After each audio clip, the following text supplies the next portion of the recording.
आज मैं हूं विवेक। बिहार सरकार अब राज्य के लिए विशेष दर्जे की मांग नहीं करेगी। नीतीश सरकार में योजना एवं विकास मंत्री विजेंद्र यादव ने कहा कि विशेष राज्य के दर्जे की मांग करते करते हम थक गए हैं और इसके लिए राज्य की तरफ से कमेटी बनाई गई, रिपोर्ट पेश की गई, लेकिन सभी बातें बेनतीजा रहीं। उन्होंने कहा कि किसी चीज की मांग करने की भी एक सीमा होती है और अब विशेष दर्जे की जगह हर क्षेत्र में विशेष सहायता की मांग होगी।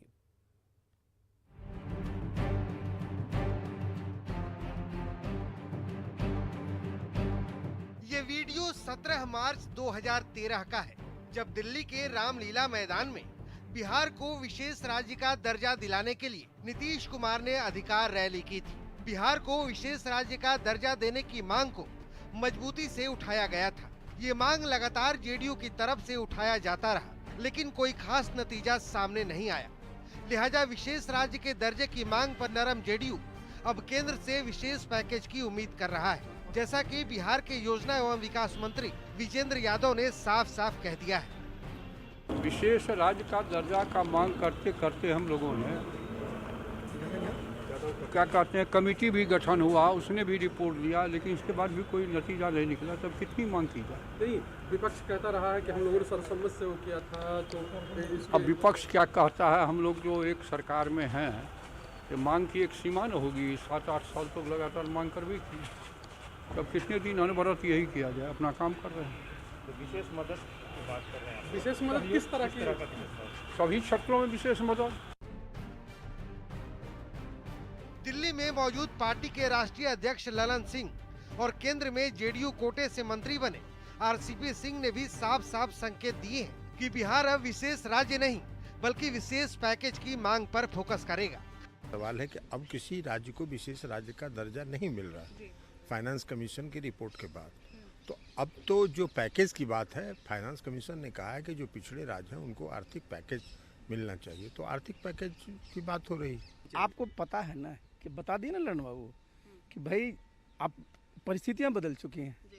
जो फाइनेंस कमीशन की रिपोर्ट आ गई उसके बाद किसी को विशेष राज्य का दर्जा तो मिला नहीं है। विशेष सहायता के ऊपर आप लोग देखिए यही तो बताया ना आपको कि भाई विशेष सहायता भी समझिए कि जिन जिन मानकों में हम राष्ट्रीय स्तर से पीछे हैं, तो स्वाभाविक हम आने के लिए तो चाहिए ना। दरअसल किसी भी राज्य को विशेष दर्जा देने का कोई संवैधानिक प्रावधान नहीं है। राज्य की सामाजिक, आर्थिक, भौगोलिक और प्राकृतिक संसाधनों के आधार पर विशेष दर्जा दिया जाता रहा है, लेकिन अब फाइनेंस कमीशन ने साफ कर दिया है कि किसी को विशेष राज्य का दर्जा नहीं बल्कि विशेष पैकेज देकर दिक्कतों को दूर किया जाएगा। न्यूज़ 18 के लिए दिल्ली से अमितेश कुमार और पटना से संजय कुमार की रिपोर्ट। और जान लेते हैं कि विशेष दर्जे पर अब तक हुआ क्या। तो शुरू करते हैं 2006 से, जब विशेष दर्जे के लिए विधानसभा से प्रस्ताव पास किया गया। 2009 से बिहार को विशेष दर्जा देने की मांग तेज हो गई। जेडीयू ने बिहार को विशेष दर्जे के लिए हस्ताक्षर अभियान भी चलाया था। केंद्र को 1.25 करोड़ लोगों के हस्ताक्षर वाला ज्ञापन सौंपा गया। तब की केंद्र सरकार ने रघुराम राजन कमेटी का गठन किया। रिपोर्ट में कहा गया कि बिहार को विशेष दर्जा नहीं मिल सकता। नीतीश कुमार ने केंद्र को फिर विचार करने को कहा। केंद्र पर दबाव डालने के लिए 2013 में जेडीयू ने अधिकार रैली भी की थी। विशेष दर्जे के लिए मुख्यमंत्री नीतीश कुमार ने संकल्प यात्रा भी की और विधानसभा चुनाव में बिहार को विशेष दर्जे की मांग की जाती रही। लगातार यह मुद्दा बनता रहा। तो विशेष राज्य के दर्जे पर बिहार की योजना एवं विकास मंत्री विजेंद्र यादव के बयान पर सियासत गर्म है। कांग्रेस और आरजेडी ने राज्य सरकार पर निशाना साधा। बीजेपी का कहना है कि केंद्र सरकार की प्राथमिकता में बिहार है और बिहार के उसके हिस्से का मिल रहा है। कांग्रेस पार्टी का आरंभ से ये मानना था कि मुख्यमंत्री नीतीश कुमार जी और बिहार की बीजेपी जेडीयू विशेष राज्य के दर्जे को लेकर गंभीर नहीं है। ये सिर्फ पॉलिटिकल इंटरेस्ट के चलते, राजनीतिक उससे लाभ मिले, इस चलते इस मुद्दे को उठाते थे। आखिर क्यों? केंद्र में आपकी सरकार है, बिहार में आपकी सरकार है, फिर क्या दिक्कत है? डबल इंजन की सरकार है आपकी। हमारे नेता प्रतिपक्ष तेजस्वी यादव जी लगातार कहते रहे हैं कि डबल इंजन की नहीं ट्रबल इंजन की सरकार है। आखिर कब तक आप पिछलग्गू बने रहिएगा? अगर आपको विशेष राज्य का दर्जा नहीं मिल रहा है तो आप छोड़िए उनका साथ। बिहार के पिछड़ेपन को समाप्त करने के लिए दिया 1,25,000 करोड़ रुपया और 40,000 करोड़ रुपया का बकाया। उसके अलावा उन्होंने कहा कि हमारी विशेष नजर बिहार के ऊपर है, बिहार की जो आवश्यकता होगी, जो इसके पिछड़ेपन को दूर करने के लिए, वो सब मैं पूरा करूंगा। और प्रधानमंत्री जी विशेष योजनाओं के माध्यम से बिहार को ये काम कर रहे हैं। पटना से बिहार ब्यूरो चीफ दिवाकर तिवारी हमारे साथ सीधे जुड़े हुए हैं, उनसे बात करते हैं। दिवाकर, कहा जा रहा है कि बिहार को उसके हिस्से का मिल रहा है, जब मिल ही जाता तो इतना बवाल क्यों मचता? और ये जो कहते हैं सरेंडर कर देना कि अब नहीं मांगेंगे, इसका मतलब क्या है?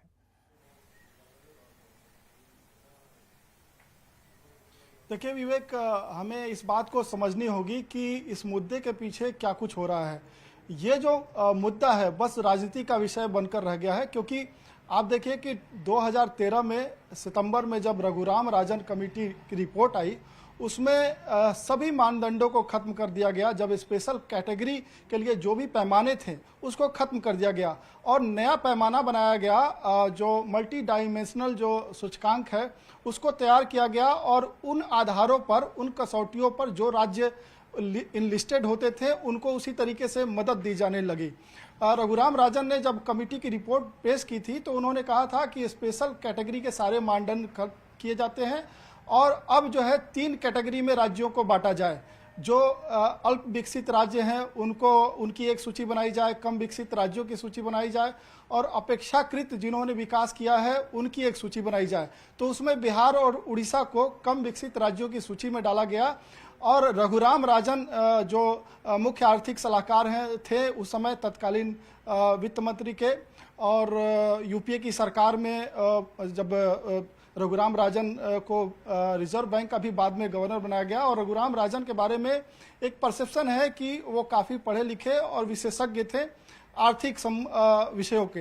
तो उन्होंने एक पैमाना बनाया कि जब हमें पिछड़े राज्यों को विकास के पैमाने पर तेज दौड़ाना है तो एक नए मानदंड बनाया जाए और उसी के अनुसार बहुआयामी सूचकांक जो तैयार किया गया उसी के अनुसार अब केंद्र से सहयोग मिलने लगा। अतिरिक्त जो है उन्होंने राशि आवंटन करने की वकालत की कि जो गरीब राज्य हैं उनको केंद्र सरकार अतिरिक्त राशि आवंटित कराए।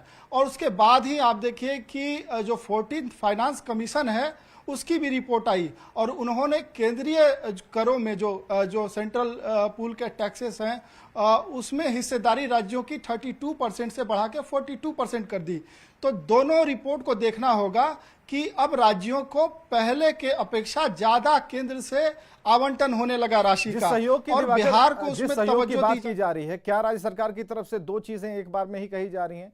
मसलन ये कि हमें हमारी बात पर कोई अमल नहीं हो रहा, पहली बात तो ये जो कि एक बड़े पैमाने पर लोगों तक पहुंचेगी, और दूसरी बात ये कि जिस पर बात हो चुकी है कि जो सहायता केंद्र की तरफ से भरपूर मदद मिल रही है उसके कुछ और एंगल्स इसमें बढ़ा दिए जाएंगे। यानी मिल सब कुछ रहा है लेकिन हमने कहा कि अब से नहीं मांगेंगे, हमने सरेंडर कर दिया। तो ये एक नई नीति है, खासकर जो सरकार में जो एक धड़ा है खासकर जेडीयू का, वो किस तौर पर इसे ले रहा है? क्या ये पॉलिटिकली बयान है या फिर इसका कुछ और भी मतलब है? देखिए, इसको तो मैं पॉलिटिकल बयान ही कहूंगा, क्योंकि अब ये राजनीतिक मसला ही रह गया है। अगर नीतिगत आधार पे अगर देखा जाए तो केंद्र ने, आप देखिए कि मैं उसी का जिक्र करने के क्रम में आ रहा था कि प्रधानमंत्री ने जब 2015 की रैलियां की और उन्होंने आरा में जब सभा की तो उन्होंने 1,25,000 करोड़ के पैकेज की घोषणा की और कंटिन्यू उसमें काम हो रहा है। विभिन्न क्षेत्रों में केंद्र से जो राशि आवंटित की गई है काम चल रहा है। उस समय जब यूपीए की सरकार थी तो नीतीश कुमार ने, जब ये रघुराम राजन कमेटी की रिपोर्ट आई थी तो उन्होंने कहा कि ठीक है, जो मानदंड हैं स्पेशल कैटेगरी के वो खत्म कर दिए गए, लेकिन जो नया पैमाना बनाया गया है उसमें बिहार को नुकसान होगा। जैसे बीआरजीएफ का फंड था, जो बैकवर्ड रीजन्स थे उसमें अतिरिक्त राशि मिलती थी केंद्र से। उन्होंने कहा कि ये राशि कहीं ना कहीं बाधित होगी तो केंद्र से स्पेशल असिस्टेंस मिले। तो जब एनडीए की सरकार आई तो प्रधानमंत्री नरेंद्र मोदी ने विधानसभा चुनाव की रैलियां जब चल रही थी तो उन्होंने उसी तरीके से 1,25,000 करोड़ के पैकेज की घोषणा की और लगातार उस पे राशि आवंटित हो रही है। तो जब राशि आवंटित हो रही है और आप जब डिमांड कर रहे हैं, आपको जो रघुराम राजन कमेटी की रिपोर्ट के मुताबिक आपको पिछड़े राज्यों की सूची में डाली गई है और आपको लगातार आवंटन हो रहा है, राशि आवंटित हो रही है, तो इस तरह की बात करना बस राजनीतिक मकसद के लिए बिल्कुल एक पॉलिटिकल एजेंडा सेट करने की, क्योंकि इसमें एक भ्रम की स्थिति होती है कि आप हमें जो हम मांग रहे थे आप मुझे दे नहीं रहे, तो अब ज्यादा मांगने का क्या मतलब। लेकिन अब हमने मांग का जो एक एंगल है वो बदल दिया है, अब हम ऐसे मांगेंगे, यानी घुमा कर कान पकड़ेंगे। तो कुल मिलाकर इसमें एक पॉलिटिक्स जैसी अभी चीजें लग रही हैं, जो हमारे बिहार ब्यूरो चीफ दिवाकर भी कर रहे हैं। दिवाकर, बहुत बहुत शुक्रिया हमसे बातचीत करने के लिए। इधर मंत्री विजेंद्र यादव के बयान पर डिप्टी सीएम तारकिशोर प्रसाद ने कहा कि बिहार को केंद्र से लगातार मदद मिल रही है, अगर बिहार की कुछ और मांग है तो एनडीए सरकार तय करेगी और केंद्र को अवगत कराएगी। कि किस प्रकार की विशेष सहायता वो लेना चाह रहे हैं, क्योंकि उनका वो विभाग भी है, तो उस विभाग से के वो मंत्री हैं। तो एक बार बात होगी तो देखते हैं। समय समय पर तो हम लोग केंद्र सरकार से अपनी बात को कहते रहते हैं। केंद्र सरकार की भी जो योजनाएं हैं वो आती रहती है, तो उसमें विजेंद्र राव ने जो कहा है उस आलोक में जब यह विषय हम सबों के सामने आएगा तो उसको गंभीरता से देखें।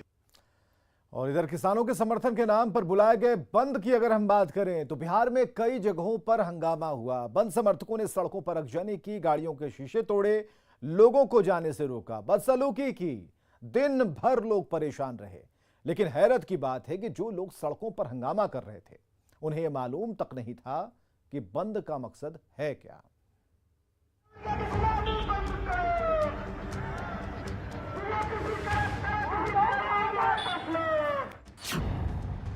बंद के नाम पर बवाल क्यों?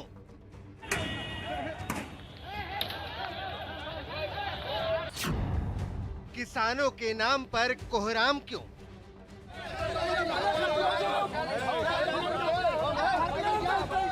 भारत बंद के दौरान बवाल की 6 तस्वीरें बताने के लिए काफी हैं कि 3 कृषि कानूनों की आड़ में 10 घंटे का प्रदर्शन जनता के लिए टेंशन भरा रहा। बंद के दौरान बिहार के कोने कोने से जो तस्वीरें सामने आई, उससे जाहिर होता है कि बंद के नाम पर, किसानों के नाम पर, 3 कृषि कानूनों के नाम पर जमकर बवाल काटा गया। हम अभी पटना जंक्शन के सामने चौराहे पे हैं और पटना जंक्शन के सामने चौराहे पर ये पूरी तरह से सड़क पर जाम हो गया है और नारेबाजी शुरू है। बिहार के सियासी दलों ने भी किसानों के नाम पर जमकर सियासी रोटियां सेकी। बिहार में लेफ्ट के साथ साथ महागठबंधन की पार्टियां जैसे आरजेडी और कांग्रेस ने भी बंद को समर्थन दिया। सुबह से ही आरजेडी, कांग्रेस और लेफ्ट पार्टियों के कार्यकर्ता सड़क पर उतरे। हाजीपुर में तो आरजेडी कार्यकर्ताओं ने भैंस के साथ साथ विरोध का बीन बजाया। आने जाने वाले लोग राह मांगते रहे, लेकिन किसी के कान पर जू नहीं रेंगा। बंद के नाम पर सियासत का रंग सबसे ज्यादा राजधानी पटना में देखने को मिला। बंद के नाम पर यहां खूब मजमा लगाया गया, लेकिन मजमे में शामिल लोगों को बंद का मकसद तक मालूम नहीं था। बंद में शामिल लोगों को ये तक नहीं पता था कि भारत बंद बुलाया गया है तो आखिर क्यों। भारत बंद है और भारत बंद में मोर्चा महिलाओं ने भी संभाला है। आप लोग कहाँ आई हैं? हमारा नाम है, आदमी के भी खोज रहे हैं, जोन पार्टी ले आए हैं। कहाँ आई हैं आप लोग? ये कंचन जी भी, कंचन जी भी। कहाँ हैं आप? कहाँ है? बंद, बिहार बंद में। बिहार बंद में? बिहार बंद है कि भारत बंद है? भारत भारत बंद है। क्यों बंद है? महंगाई जरूरी है ना, महंगाई से भी जब रोक लगावला है तो आए हैं भारत बंद में। क्यों बंद है भारत? भारत बंद है, तीनों कृषि कानून आपस में इसी के सवाल पर। क्या है वो बिल? हाँ? बिल क्या है जानते हैं? ना हम लोग इतने जानते हैं। इतने जानते हैं, आप नहीं जानते? चलिए, कहाँ आई हैं आप? रैली में आई। यही मतलब भारत बंद में आई है? क्यों बंद है भारत? किसान संगठनों के बंद को सियासी समर्थन हासिल था, लेकिन सड़क पर कोई बड़ा नेता नजर नहीं आया। हिम्मत कर बिहार कांग्रेस के अध्यक्ष मदन मोहन झा प्रदर्शनकारियों के बीच चेहरा दिखाने तो आए, लेकिन चंद मिनटों में ही लग्जरियस गाड़ी में एसी का मजा लेते हुए किसानों के आंदोलन को हवा खाते छोड़कर चलते बने। यकीनन विपक्ष एकजुट होकर किसान नाम केवलम का जाप कर रहा है, लेकिन हकीकत यही है कि विपक्ष उनके नाम पर सिर्फ अपनी जमीन सींच रहा है। न्यूज 18 के लिए पटना से रवि एस नारायण और अमित कुमार के साथ ब्यूरो रिपोर्ट, न्यूज 18 नेटवर्क। और अब विधायक के वायरल वीडियो की बात। पश्चिम चंपारण के सिकटा से माले विधायक हैं वीरेंद्र गुप्ता। इनका एक वीडियो वायरल हो रहा है। वायरल वीडियो भारत बंद के दौरान का बताया जा रहा है और वीडियो में दिख रहा है कि विधायक जी बाइक सवार का हेलमेट खींच रहे हैं। आपको यह बताएं कि विधायक वीरेंद्र गुप्ता आज बेतिया में भारत बंद का नेतृत्व कर रहे थे और उनकी हरकत आप जरा देखिए कितने गुस्से में। एक बाइक सवार आ रहा था बंद के दौरान। सबको पता है कि भारत बंद में कुछ पार्टियां सामने हैं, लेकिन उसके बाद उस बाइक सवार से पूछा जा रहा है कि तुम निकले तो निकले कैसे। और पीछे से देखिए ये विधायक जी उसका हेलमेट उतार रहे हैं। तो माले के विधायक का ये रूप हमने आपको भारत बंद के दौरान दिखाया है।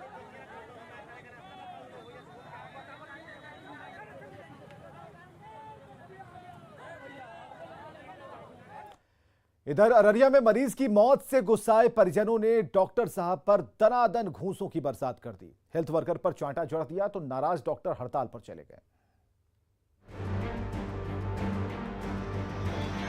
गुस्से से आग बबूला परिजन डॉक्टर बाबू पर टूट पड़े हैं। मुक्के पर मुक्के बरसा रहे हैं, थप्पड़ पर थप्पड़ जड़े जा रहे हैं। मरीज की मौत से गुस्साए परिजनों में खून सवार हो गया है। जो सामने मिल रहा है उसी पर सारा गुस्सा उतार रहे हैं। ये देखिए कैसे डॉक्टर पर वार कर रहे हैं। ये देखिए कैसे हेल्थ वर्कर की गर्दन पकड़ रखी है इस शख्स ने। इस वारदात को लेकर फारबिसगंज अनुमंडल अस्पताल में कई घंटे तक कोहराम मचा रहा। जब आग बबूला परिजन लौटे तो विरोध में डॉक्टर से लेकर कर्मचारी तक हड़ताल पर चले गए। के साथ आप इस ढंग से मारपीट दुर्व्यवहार करते हैं। जितने लोग आए थे उससे 3 गुना संख्या में हमारे अस्पताल में कर्मचारी और गार्ड रहते हैं, फिर भी हम लोगों ने कानून हाथ में नहीं लिया। 2 दिन पहले इलाज के दौरान एक मरीज की मौत हो गई थी। इससे तमतमाए परिजन डॉक्टर से लेकर हेल्थ वर्कर पर गुस्सा उतारने लगे। डॉक्टर की गर्दन मरोड़ी, घूंसों की बरसात कर दी और मारपीट कर अधमरा कर दिया। डॉक्टर और हेल्थ वर्कर से मारपीट की ये पूरी घटना सीसीटीवी कैमरे में कैद हो गई और इस घटना के खिलाफ तब से फारबिसगंज अनुमंडल अस्पताल में मरीजों का इलाज बंद है। फिर भी डॉक्टरों से मारपीट करने वाले आरोपियों की गिरफ्तारी अब तक नहीं हो सकी है। इतना स्ट्रांग कानून सरकार ने बनाया है और डॉक्टर भी जो है वो ऐसा नहीं है कि पहली बार हड़ताल पर बैठे हैं, हर बार। लेकिन ये जो कानून बन गया है इसको लागू करना प्रशासन के हाथ में। अररिया के फारबिसगंज अनुमंडल अस्पताल में डॉक्टर की पिटाई की वारदात से कोहराम मचा हुआ है। आरोपी की गिरफ्तारी होने तक हेल्थ वर्कर्स ने काम पर लौटने से साफ इनकार कर दिया है। सतीश मिश्रा, न्यूज 18 अररिया। हमारे साथ